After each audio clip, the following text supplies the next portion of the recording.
I grew up believing that my mother was the kindest woman alive. Everyone said so. She fed the hungry, smiled at strangers, called herself a survivor, but no one ever saw the other side of her smile. Behind closed doors, she was very different.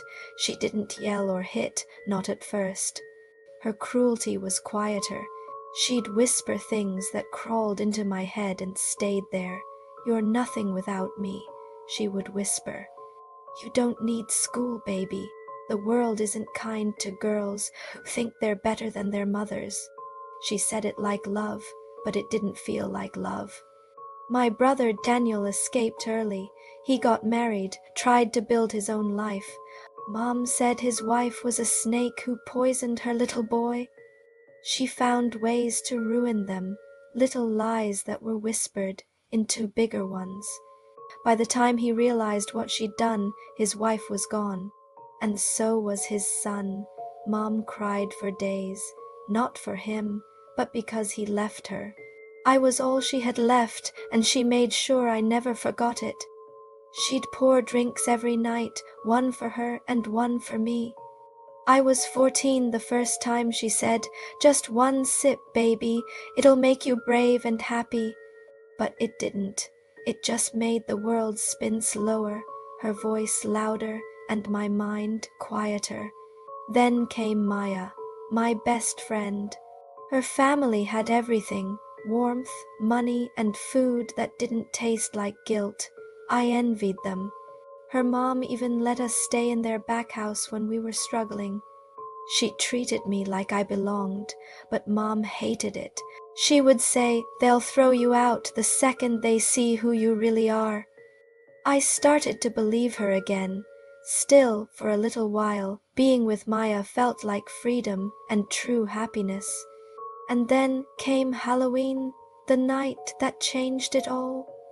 It was cold that night, the kind of cold that makes the air taste like metal. Maya and I, dressed together. She wore a shimmering silver angel costume, and I copied her. Same dress, same makeup, same wings. She laughed when she saw me. "Oh my God, lies, we look like twins." She laughed, but it wasn't a joke to me. I wanted to be just like her. We got to the party. The lights were flashing, red and purple through the fog, music blaring through the walls. Everyone adored her.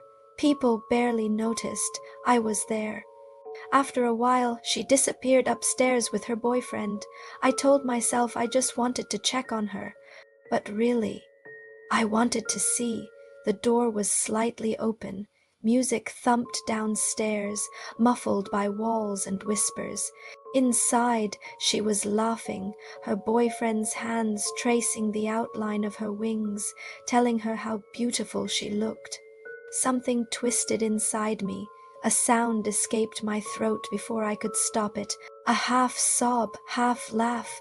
I wanted to cry, but they both turned and glared at me in surprise. Her boyfriend froze, confused. Maya's face turned white. "Lies," she whispered. "What are you doing?" I don't even know what came over me. I just started shouting. "Why do you always get everything? The friends, the looks, the love. You take it all." She tried to calm me down, stepping closer. "Hey, it's okay, you're drunk. Let's just—" I cut her short. "Don't touch me," I screamed. "You think you're better than me? You think I don't see how everyone looks at you?" The music downstairs went quiet. People were staring now, faces in the dark, masks frozen in confusion. I ran until I couldn't breathe, and when I finally stopped running, I wasn't the same person anymore. That night, I didn't go home. I sat at an empty gas station, wailing, sobbing. Why was life so unfair to me? I met Marcus a week later. He was older. He had a smooth voice and warm eyes. He said I looked lost. He said he could help. He didn't tell me he was married. He didn't tell me his wife was dying. by the time I found out, I didn't care. He said he loved me, and I believed him.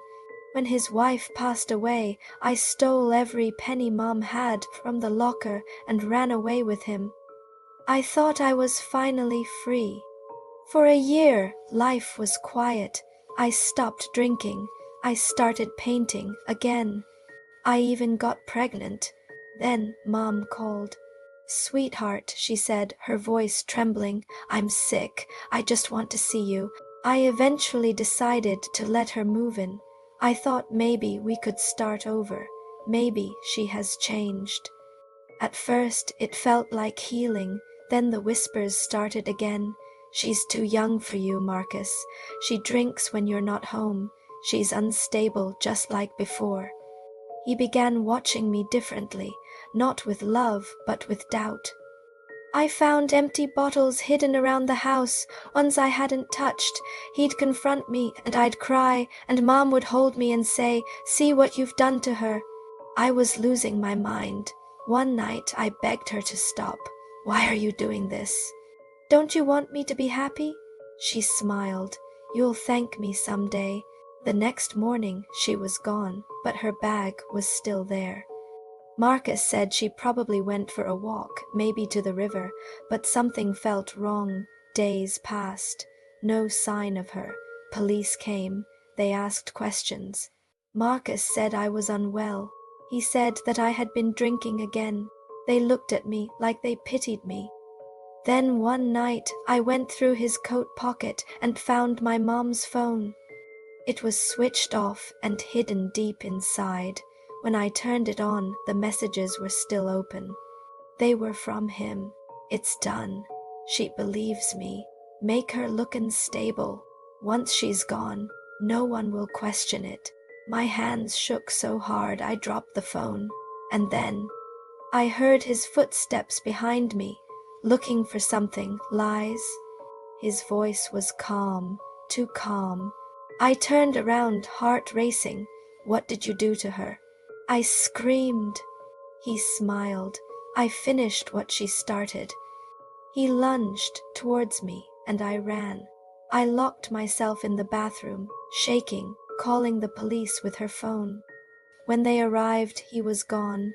They found her car 2 days later in the river. They also found sedatives, fingerprints, and they were Marcus's prints, not mine. He'd tried to make it look like I did it. Turns out he'd known my mother for years. She'd been blackmailing him before I even met him, and when he married me, they planned to destroy each other through me. Two monsters fighting over one victim. It's finally been a year since I had my baby. People still whisper. They say I killed her. They say I drove her mad. Maybe I did.